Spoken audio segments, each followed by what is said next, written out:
Hello, welcome back to another spotlight video on a magazine. This is Dracula Lives issue 2. Here's my gorgeous copy, as you can see.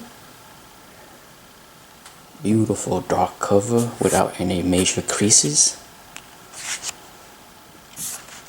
Let's jump right into what makes this issue awesome.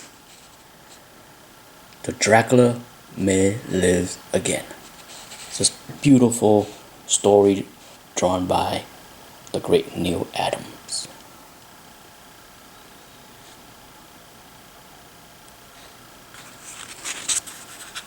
This is one of those stories that I think I need to go slow.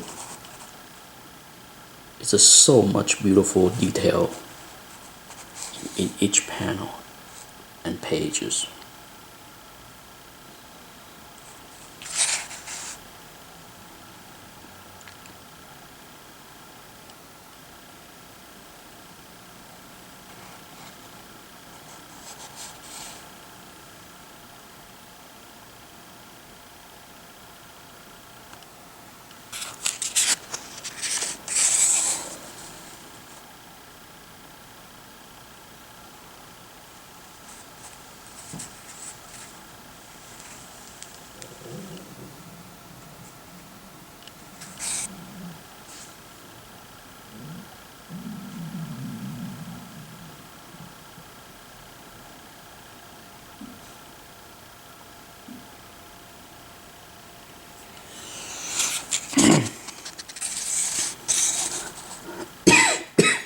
Excuse me.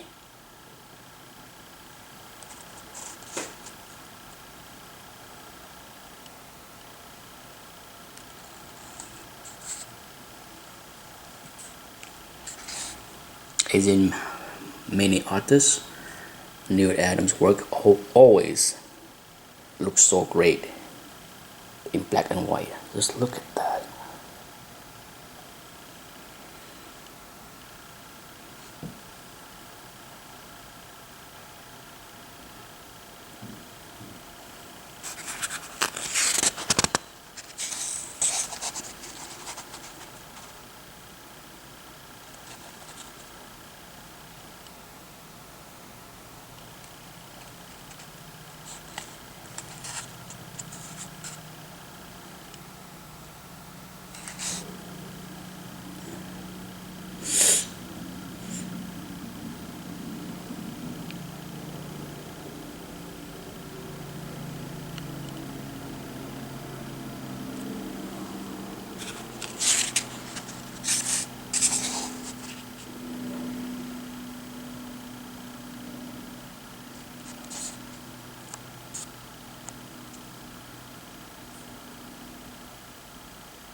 There's not one boring pages in this short story. In my opinion, it is so full of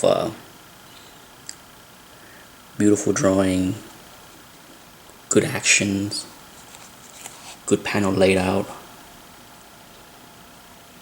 It's just gorgeous.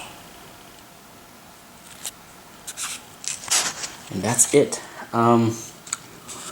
This issue also has a reprint of a really old Joe Sinat horror drawing. It's pretty neat to see how it's very easy to spot the art style of the pre-code horror. Okay, as you can see right there. I really liked the way Joe Sinat inked his own work, even back in those early days.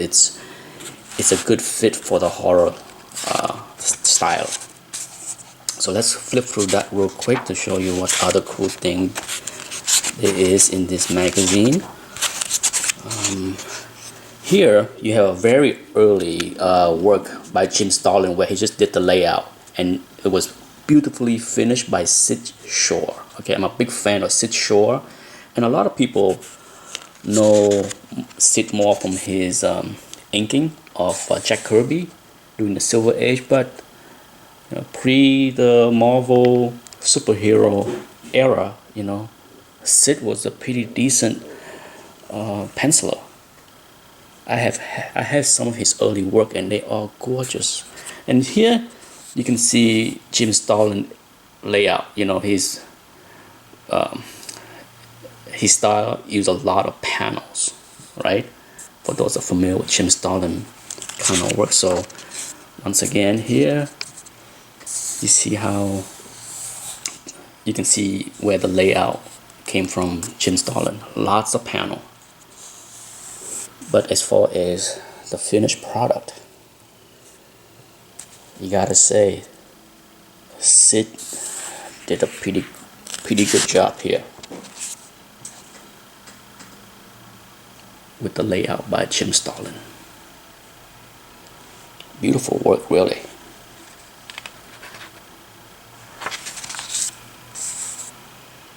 Sid Shore is one of those authors that can pencil and ink. As you can see right here, there is no doubt that the man can draw.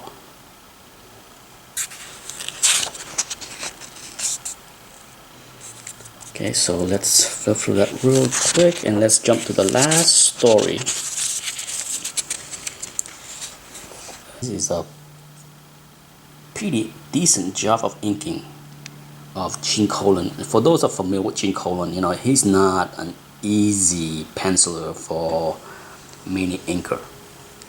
And this one, you have Gene and Dick. And the result actually looked pretty darn good. So big kudos for Dick Giordano to handle this inking assignment. You can see right there, that's very typical of Dick style of inking. Very tight, fine lines. And for the most part, I think the result came out pretty good. It's not easy to handle Gene Colan style of shading, right? But I like it. Big kudos for Dick to be able to handle this assignment.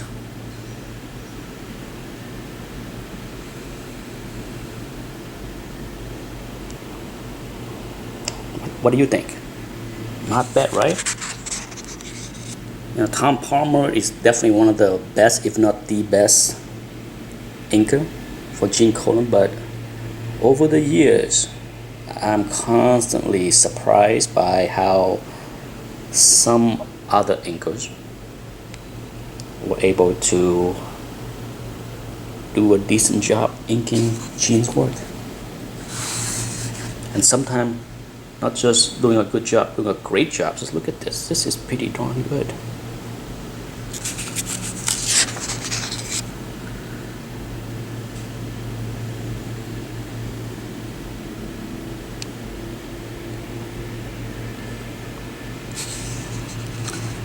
And that is it, folks. I don't want to take too long for this video and get to the last page here.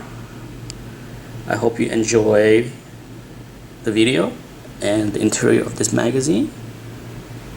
Go get yourself a copy, okay? Because it is no doubt a hidden gem. Many of these magazines are just not